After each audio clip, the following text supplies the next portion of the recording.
Speaker, I am bringing to the attention of the House and of the Jal Shakti Ministry an issue of immediate urgency. Mic दीजिए, mic चालू। This one.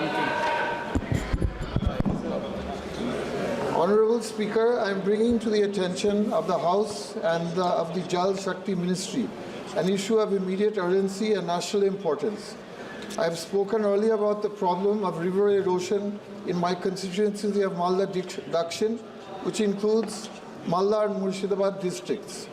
This year, my constituency faces erosion in all 7 of my blocks. But today, I want to specifically focus your attention on the large-scale problems of Manikchak block of Malda district. At Bhutni Island of Manikchak, that has a population of over 2 lakhs, there has been a total collapse of the ring embankment, which was constructed by the late Shri A.B.A. Ganikhan Chaudhary, causing erosion and as a result, large-scale flood of all 3 Gram Panchayats of the island. The sluice gates which expel water back into the rivers were ineffective and the whole island remained in a semi-submerged state for 50 days in August and September of the year. 80,000 families faced the brunt of this erosion-caused flooding, and approximately 15,000 houses were fully or partially damaged. The power supply remained cut off for 35 days, compounding the suffering of the people. Some estimate that the total economic loss across all sectors at rupees 250 crores, with agriculture and land fisheries being the hardest hit sectors. The fear now is that the rivers that surround Bhutni, which include the Ganga and Fular, may merge and completely wash away the area. Madam Speaker, my request is that a large-scale plan is required for Bhutni Island and for Malda to stop erosion. I strongly demand that the central government, in cooperation with the government of Bengal, develop a large-term, large-scale vision to protect the destitute and suffering erosion-prone areas of Malda and to prevent further erosion. Thank you. माननीय सदस्य श्री रमाशंकर राजभर जी। आ रही हूँ अध्यक्षा जी। हमारे संसदीय क्षेत्र के जनपद देवरिया व बलिया में मजदूर, किसान और चीनी मिल के मजदूर आंदोलन पर हैं। महोदया, जनपद देवरिया से सिकंदरपुर तक यानी 727 से और 727 बी मार्ग, डेंगारी नवलपुर राम जानकी मार्ग बनना प्रस्तावित है। महोदया, जिसमें किसानों को यूनिट नहीं माना जा रहा है, काश्तकार को यूनिट मान करके मुआवजा दिया जा रहा है, परिणामतः किसानों की 2/3 की कटौती हो रही है। महोदया, पूरा किसान आंदोलन पर हैं। इसी तरह टेक्सटाइल कपड़ा मंत्रालय भारत सरकार द्वारा कानपुर शुगर वर्क्स चीनी मिल गौरी बाजार लगाई गई, मिल बिक गई। मजदूरों का 14 करोड़ 73 लाख रुपया से अधिक बकाया है। मजदूर आंदोलन पर हैं, काफी दिनों से कोई सुनने वाला नहीं है। चीनी का कटोरा कहे जाने वाले जनपद देवरिया में लाला करमचंद थापर ने सीताराम शुगर मिल्स बैतालपुर में लगाई, बंद पड़ी है। किसान आंदोलन पर हैं। नई तकनीक से मिल चलाने का एग्रीमेंट हुआ। सरकार की ओर से बार बार कहा जाता है कि यह मिल चल जाएगी, कुछ नहीं हुआ। महोदया, हमारे संसदीय क्षेत्र के जब मजदूर आंदोलन पर होंगे, किसान आंदोलन पर होंगे, तो फिर हम लोग राजनीति कैसे करेंगे? सरकार से मैं मांग करता हूं कि जो मुआवजा में घर गिर रहा है उसका मुआवजा नहीं लगाया, जो पेड़ पड़े हैं उनका मुआवजा नहीं लगाया, जो लगाया भी तो 101 एकड़ से अधिक प्लाट बांध करके बना दिया, 2/3 की किसानों की कटौती हो गई। इसलिए मैं सरकार से मांग करता हूं कि इसे तुरंत संज्ञान पर ले और जो ये मामले मैंने उठाए हैं आंदोलन के हमारे संसदीय क्षेत्र के, इस पर तुरंत प्रभावी कार्रवाई की जाए। आपने समय दिया, बहुत बहुत धन्यवाद। माननीय सदस्य श्री जगदम्बा पाल जी।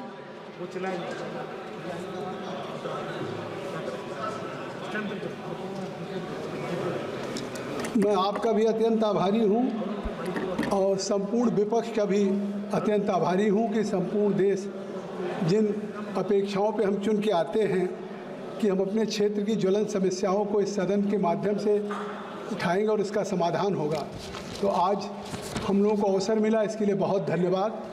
मैं आपका ध्यान और आपके माध्यम से भारत सरकार का ध्यान आकृष्ट करना चाहता हूँ कि आज देश में जो हमारी ग्रामीण बैंकें हैं वो सभी राज्यों में उन ग्रामीण बैंकों की करीब 22,000 शाखाएँ हैं और वो आज ग्रामीण क्षेत्रों में चाहे पेंशन हो, किसान का जनधन का हो या किसान के सम्मान निधि का हो या हमारे छात्रवृत्ति का हो स्टूडेंट्स का या स्कॉलरशिप, वो सारे गांव के लोगों की एक बड़ी संख्या में ग्रामीण अंचलों की अगर सेवा कर रहे हैं तो ये ग्रामीण बैंक के हमारे बैंक के राज कर रहे हैं।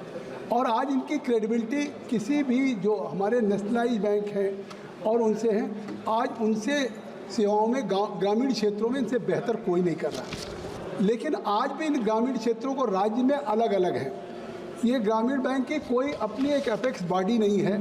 लगातार एक मांग हो रही है कि जब ये 40 करोड़ लोगों को, देश की जनता को आज उनकी सेवाएं कर रहे हैं, इनका जो नेट है वो 50,000 करोड़ का है, आरक्षित लाभ 40,000 करोड़ का है। इसमें भारत सरकार का 50% स्वामित्व है, राज्य सरकारों का 15% है और जो स्पॉन्सर बैंक है जैसे bank of Baroda, bank of India, उसके भी 35% है।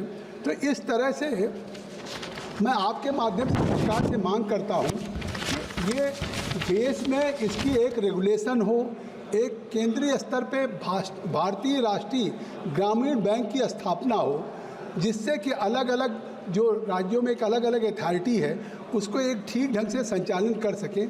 और आज जब इतनी बड़ी संख्या में ये काम कर रहे हैं, लाभ दे रहे हैं, एनपीए में भी सबसे कम है और देश की ग्रामीण जो इस सरकार की प्राथमिकता है, किसान, नौजवान, महिलाएं, उनके लिए सबसे ज़्यादा ये काम कर रहे हैं।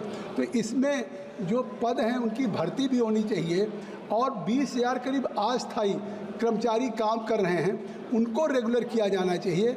और एक एनआरबीआई भारतीय राष्ट्रीय ग्रामीण बैंक की मांग जो वर्षों से चली आ रही है, वो मैं आपके माध्यम से सरकार से मांग करता हूं कि स्थापित हो, तो निश्चित तौर से देश के सभी राज्यों में ग्रामीण बैंकों की सेवाओं में और क्वालिटी और गुणवत्ता पर सुधार होगा। बहुत बहुत धन्यवाद। माननीय सदस्य श्री लालजी वर्मा जी। सभापति जी, आपने मुझे अवसर दिया, इसके लिए मैं आपका आभार व्यक्त करता हूं। आज ये बहुत महत्वपूर्ण बिंदु है। देश की 60% आबादी जो ओबीसी है, उसके आरक्षण के संबंध में, क्रीमी लेयर की परिभाषा के संबंध में डीओपीटी ने 1993 में ये आदेश दिया था कि राज्य सरकारों के निर्देश दिया कि क्रीमी लेयर की परिभाषा में कृषि आय और वेतन को शामिल नहीं किया जाएगा। उस परिभाषा में दिया गया कि क्लास 1 और क्लास 2 के अधिकारी जो होंगे वो क्रीमी लेयर में शामिल किए जाएंगे, क्लास 3 और क्लास 4 के अधिकारी क्रीमी लेयर में शामिल नहीं किया जाएंगे। लेकिन 2014 के मॉडल फॉर्म में के बाद से उनका वेतन और कृषि आय को भी क्रीमी लेयर में शामिल किया जाना लगा, जिसके कारण 125 से अधिक यूपीएससी के उत्तीर्ण प्रतिभाशाली युवा उम्मीदवारों को इसका शिकार बनाया गया, उनके कैरियर बर्बाद कर दिया गया, उन्हें आईएएस और आईपीएस जैसे सेवाओं में शामिल करने से रोका गया। जिला अधिकारियों द्वारा जारी मान्य ओबीसी नॉन क्रीमी लेयर प्रमाण पत्र को भी माना नहीं गया, स्वीकार नहीं किया जा रहा है। उनके स्टेट के द्वारा समानता प्रमाण पत्र देने के बाद भी कि ये ग्रुप सी और डी के कर्मचारी हैं, उसके बाद भी उसको खारिज कर दिया जा रहा है, जिससे ओबीसी के छात्रों को जो क्रीमी लेयर में बताकर उनके पद रिक्त कर दिए जा रहे हैं और जिसके कारण जो अच्छे संस्थान हैं, तमाम संस्थान हैं, आईएएस, आईपीएस और आईएफएस में तो उनका नियुक्ति नहीं हो पा रही है। विभिन्न संस्थानों में भी ओबीसी के आरक्षण नॉट फाउंड सुटेबल करके उनका लेने का काम नहीं किया जा रहा है, जिसके कारण उनकी नियुक्ति नहीं हो पा रही है। हमारी ये मांग है कि राज्य सरकार द्वारा ये प्रमाण पत्र दिए जाने के बाद कि वो ओबीसी का जो प्रमाण पत्र है वो कर्मचारी ग्रुप सी और डी में कार्यरत है उसको माना जाए, और कृषि आय और वेतन के आय को क्लास के आधार पर उसका वर्गीकरण हो।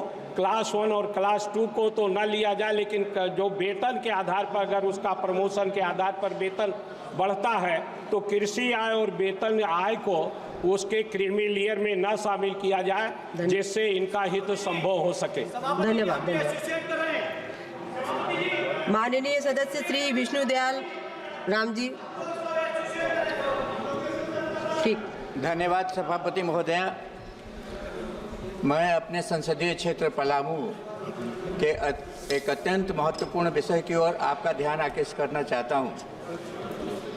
झारखंड राज्य के लातेहार जिला में उत्तरी कोयल परियोजना स्थित है। इस परियोजना के अंतर्गत पलामू प्रमंडल के तीनों जिले डाल्टनगंज, गढ़वा और लातेहार के साथ साथ बिहार राज्य के गया, औरंगाबाद जिले भी सम्मिलित हैं, और इन जिलों की कुल 1,11,524 हेक्टेयर जमीन को सिंचित करने की इस परियोजना में परिकल्पना की गई है। साथ ही साथ लोगों को पेयजल उपलब्ध कराना और उद्योग धंधों को भी आवश्यक पानी मुहैया कराना इस योजना के अंतर्गत शामिल है।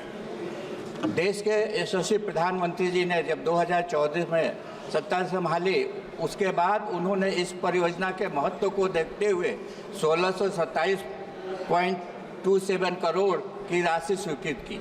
उन्होंने पलामू जाकर के इस परियोजना की आधारशिला भी रखी, लेकिन डूब क्षेत्र के लोगों के द्वारा मुआवजा की राशि नहीं मिलने के चलते इस परियोजना का कार्य अधूरा रहा।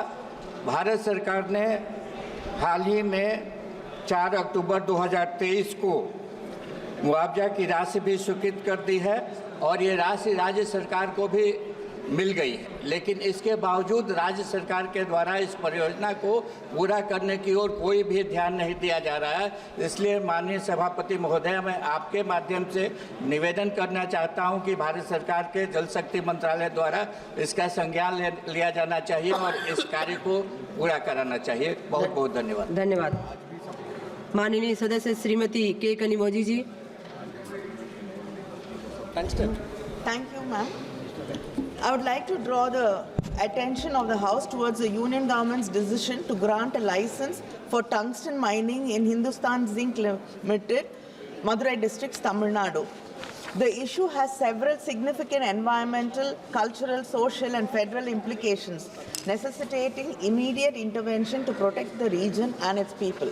The Tamil Nadu government yesterday has consistently opposed the project, citing the union government's failure to consult state authorities before granting the mining license. The resolution passed in Tamil Nadu Legislative Assembly on December 9 calls for the revocation of the license and emphasizes the need for state consent in the resource management.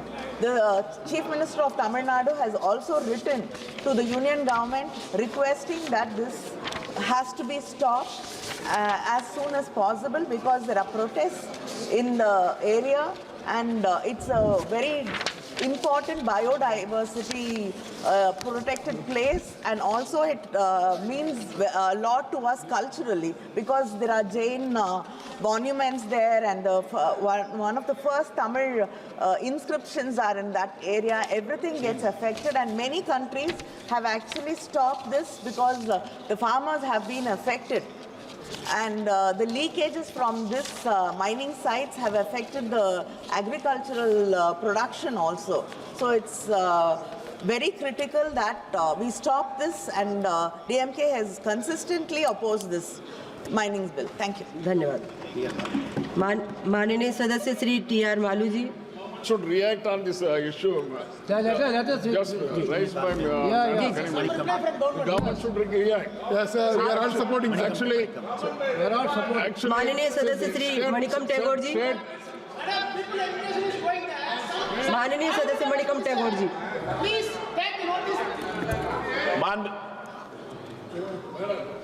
Manickam Tagore ji.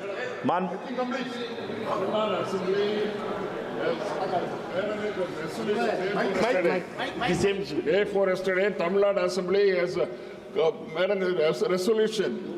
Unanimously, all the parties have joined together. They have resolved. धन्यवाद। See, this tungsten mine is in the respect of the degradation of lot of environmental hazards. This government धन्यवाद is माननीय सदस्य, decided please। to bring and they have also about to allocate this the tungsten mine to the private parties. This is very bad, madam. It leads to environmental hazard. धन्यवाद माननीय सदस्य। माननीय सदस्य मणिकम टैगोर जी। தலைவர் அவர்களே, மாண்புமிகு உறுப்பினர்கள் இருவரும் சொன்னது போல இந்த டங்ஸ்டன் சுரங்கத்தை பொறுத்தமட்டிலே மதுரை மாவட்டத்திலே அழகர் கோயில் மற்றும் அரிட்டாப்பட்டிக்கு நடுவிலே அமைவதற்காக மத்திய அரசு திட்டமிட்டிருக்கிறது என்பதும் அதற்காக வேதாந்தா நிறுவனத்திற்கு அள்ளி கொடுக்க போகிறது என்ற முடிவும் அதிர்ச்சியை தருகிறது. பாஜகவை பொறுத்தமட்டிலே தொடர்ந்து அழகர் கோயில் போன்ற இறை நம்பிக்கை உள்ள இடங்களையும் முருகனுடைய அறுபடை வீடுகளையும் அழிப்பதிலே பாஜக ஏன் இந்த துடிக்கிறது என்பது தெரியவில்லை. இந்த அரசை பொறுத்த மட்டிலே வேதாந்தாவா அல்லது கடவுளா என்றால் வேதாந்தாவோடு செல்கின்ற அரசாக இருக்கிறது. இதை தமிழக சட்டமன்ற தீர்மானத்துக்கு ஏற்று இந்த சுரங்கத்தை நிறுத்தி வைக்க வேண்டும் என்ற கோரிக்கையை வைக்கிறேன். நன்றி, வணக்கம். धन्यवाद माननीय सदस्य Shri BY Raghavendra ji. It is not.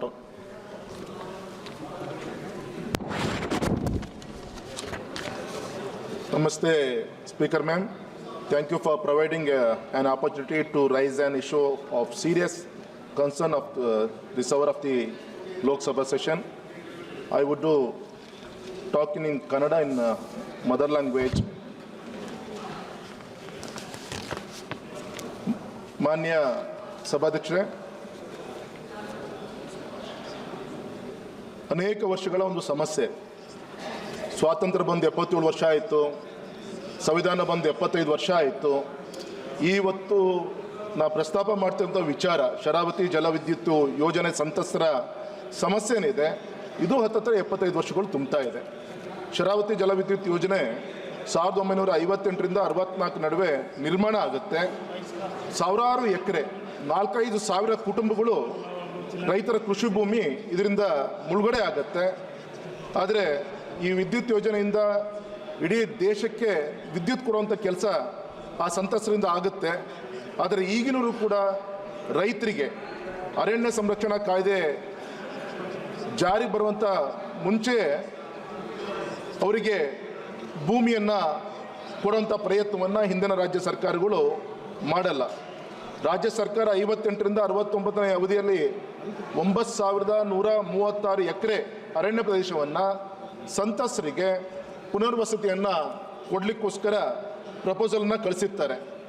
ಆದರೆ ರೈತರ ಪುನರ್ವಸತಿ ಕಲ್ಪನೆ ಮಾಡಲಿಕ್ಕೆ ರಾಜ್ಯ ಸರ್ಕಾರ 50 ವರ್ಷಗಳ ಹಿಂದೆ ಪ್ರಯತ್ನ ಮಾಡಿದ್ರೂ ಕೂಡ ಈಗಿನೂ ಕೂಡ ನಮ್ಮ ರೈತರಿಗೆ ಪಟ್ಟ ಅಂದರೆ ಹಕ್ಕು ಅಥವಾ ರೈಟ್ಸ್ ಅಂತ ಹೇಳ್ತೀವಿ, ಅದು ಯಾವುದು ಕೂಡ ಕೊಟ್ಟಿಲ್ಲ. ಹಾಗಾಗಿ ನಮ್ಮ ಕೇಂದ್ರ ಸರ್ಕಾರ ರಾಜ್ಯ ಸರ್ಕಾರದ ಯಾವುದೇ ಸವಲತ್ತನ್ನು ಕೂಡ ಅವ್ರಿಗೆ ಮುಟ್ಲಿಕ್ಕೆ ಆಗ್ತಾ ಇಲ್ಲ, ಸ್ವಂತ ಮನೆ ಕಟ್ಟಲಿಕ್ಕೆ ಆಗ್ತಾ ಇಲ್ಲ, ಬ್ಯಾಂಕ್ ಗ್ಯಾರಂಟಿಗಳು ಸಿಗ್ತಾ ಇಲ್ಲ. ಈ ರೀತಿ ಕಣ್ಣೀರಲ್ಲಿ ಕೈಯನ್ನು ನಮ್ಮ ರೈತರು ತೊಳಿತಾ ಇದ್ದಾರೆ. ಹಾಗೆ ಈ ಸಂದರ್ಭದಲ್ಲಿ ನಾನು ವಿನಂತಿ ಮಾಡ್ಕೊಳೋದು, ಇವತ್ತು ಕೂಡ ಕೇಂದ್ರ ಸರ್ಕಾರದ ಒಂದು ಸಲಹೆ ಮೇರೆಗೆ ರಾಜ್ಯ ಸರ್ಕಾರ ಶರಾವತಿ ಜಲವಿದ್ಯುತ್ ಯೋಜನೆ ಸಂತ್ರಸ್ತರಿಗೆ ಪುನರ್ವಸತಿಯನ್ನು ಮಾಡಲಿಕ್ಕೋಸ್ಕರ ಅರಣ್ಯ ಭೂಮಿಯನ್ನು ರಿಸರ್ವ್ ಮಾಡಲಿಕ್ಕೆ ಅನುಮತಿ ಕೇಳಿಕೊಂಡು ಈಗಾಗಲೇ ಪ್ರಸ್ತಾವನೆ ಕಳಿಸಿದ್ದಾರೆ. ನಮ್ಮ ಕೇಂದ್ರ ಸರ್ಕಾರ ಸುಪ್ರೀಂ ಕೋರ್ಟಿಗೆ IA ಹಾಕಿ ಬರಲಿಕ್ಕೆ ಹೇಳಿತ್ತು. ಈಗ IA ಹಾಕಾಗಿದೆ. ಒಂದು ಸಂತೋಷ ವಿಚಾರ ಅಂದರೆ 3/12/2024 ಭಾರತ ಸರ್ಕಾರ ಮತ್ತು ರಾಜ್ಯ ಸರ್ಕಾರ ಈ ವಿಷಯವನ್ನು ಸೌಹಾರ್ದವಾಗಿ ಬಗೆಹರಿಸ್ಕೊಳ್ಬೋದಾ ಅಂತೇಳಿ ಯೋಚನೆ ಮಾಡಿಕೊಂಡು ತಾವು ಜನವರಿ 20ಕ್ಕೆ ಮತ್ತೆ ಸುಪ್ರೀಂ ಕೋರ್ಟನ್ನು ಅಪ್ರೋಚ್ ಮಾಡಿ ಅಂತ ವಿನಂತಿ ಮಾಡಿದೆ. ಹಾಗೆ ನಾನು ಕೈ ಮುಗಿದು ನಾವು ವಿನಂತಿಯನ್ನು ಮಾಡ್ಕೊತೇನೆ. ಗೌರವಿತ ನಮ್ಮ ಕೇಂದ್ರದ ಅರಣ್ಯ ಸಚಿವರಂತ ಅರಣ್ಯ ಮತ್ತು ಪರಿಸರವನ್ನು ಉಳಿಸಲಿಕ್ಕೋಸ್ಕರ ಸಾಕಷ್ಟು ಶ್ರಮವನ್ನು ಹಾಕಿದ್ದಾರೆ. ಮತ್ತು ಮೋದಿಜಿಯವರ ನೇತೃತ್ವದಲ್ಲಿ ದೇಶದ ಅನೇಕ ಸಮಸ್ಯೆಗಳನ್ನು ಬಗೆಹರಿಸುವಂಥ ಕೆಲಸ ಆಗಿದೆ. ರೈತ ನಾಯಕ ಯಡಿಯೂರಪ್ಪನವರ ಒಂದು ಹೋರಾಟನೂ ಕೂಡ ಇದೆ. ದಯಮಾಡಿ ನಾವು ವಿನಂತಿ ಮಾಡ್ಕೊತೇನೆ, ಈ ಸಂದರ್ಭದಲ್ಲಿ ಇಂಟರ್ಫಿಯರ್ ಆಗಿ ನಮ್ಮ ಸಂತ್ರಸ್ತರಿಗೆ ನ್ಯಾಯವನ್ನು ಒದಗಿಸುವಂಥ ಕೆಲಸವನ್ನು ಮಾಡಬೇಕು ಅಂತ ನಾನು ಸರ್ಕಾರಕ್ಕೆ ವಿನಂತಿಯನ್ನು ಮಾಡ್ಕೊತೇನೆ. माननीय सदस्य श्री सप्तगिरी शंकर ओलाका जी। Thank you, Chairman, ma'am, for giving me the opportunity to speak on a very important issue. Ma'am, I'd like to raise the issue of Polavaram Dam. This Polavaram project is a national project under the Andhra Pradesh Reorganization Act, which is commissioned in 2014. But ma'am, the problem is this particular project, if it's commissioned, 162 villages in Malkangiri district will be submerged. 162 गांव डूब जाएंगे, हजारों एकड़ जमीन जाएंगे. इस project का हम विरोध कर रहे हैं. उड़ीसा की तरफ से जितने लोग हैं, ना सर्वे हुआ है, ना रिहैबिलिटेशन का कोई बात हुआ है, ना रीसेटलमेंट का बात हुआ है. जो सुना जा रहा है, ये प्रोजेक्ट अदानी को फिर से दिया जा रहा है. इसीलिए ये सरकार फिर से ये प्रोजेक्ट माननीय सदस्य श्री माननीय गौरव गोगोई जी। आदरणीय अध्यक्ष, आदरणीय सभापति महोदय, I rise to discuss the grave and humanitarian situation in Manipur. The entire state is in a humanitarian crisis, and instead of finding a solution, the government is sending paramilitary forces and enforcing the Armed Force Special Powers Act. This is not addressing the cycle of violence. Extortion has become rampant. Economy is shattered. Basic public services are on the brink of collapse. Unfortunately, there has been a rise in the illegal trade of arms, drugs, and timber. The impact on the lives of ordinary people has been devastating. School, colleges closed. Thousands of students, their education is at risk. Healthcare facilities damaged or destroyed. Fear and uncertainty has gripped the population. Madam Chairperson, the time for inaction is over. The people of Manipur are suffering. They have only 3 questions in mind. The first question is, when will the Prime Minister visit Manipur? The second question is, when will the Minister of Home Affairs apprise the House that what will be taken to resolve the situation? And the third is that this government, in order to hide their failure in Manipur, is using George Soros as a shield to hide their failures. They hide their failures.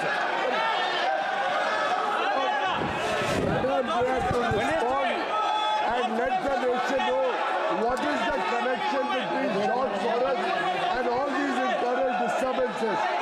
The Congress party is responsible for internal disturbances in the country, and they are using foreign forces. They have an excess and a tie-up with foreign forces, due to which the country is facing internal problems. The Congress party is solely responsible for this situation. The Manipur situation is being tackled very adroitly at the highest level. I would like to ask the Congress party, when did their Prime Minister ever visit any of the northeastern states which are having a problem? When did their Prime Minister ever take interest in the problems in Assam, so where he was an honorable Prime Minister? It is the Congress party using George Soros and other international bodies, due to which the country today is suffering. There are internal problems caused by the Congress Party Association with George Soros funded organization. The Congress Party is solely responsible and has to answer the nation what is the connection between their leaders, the leaders of the Congress Party, what is the nexus due to which the Congress Party and George Soros and funded organization by them are destabilizing the Indian economy. The Congress is responsible for this severe state of affairs, and they have to reply to the nation why George Soros has such a close connection with their leaders. We are now finding new and new revelations. We are finding that they have a nexus which goes back 25 सभी माननीय years. सदस्य please For the अपने स्थान last पर बैठे, please 25 स्थान पर years बैठे। in government and सभा out of की government. कार्यवाही 2 बजे तक के लिए स्थगित की जाती है।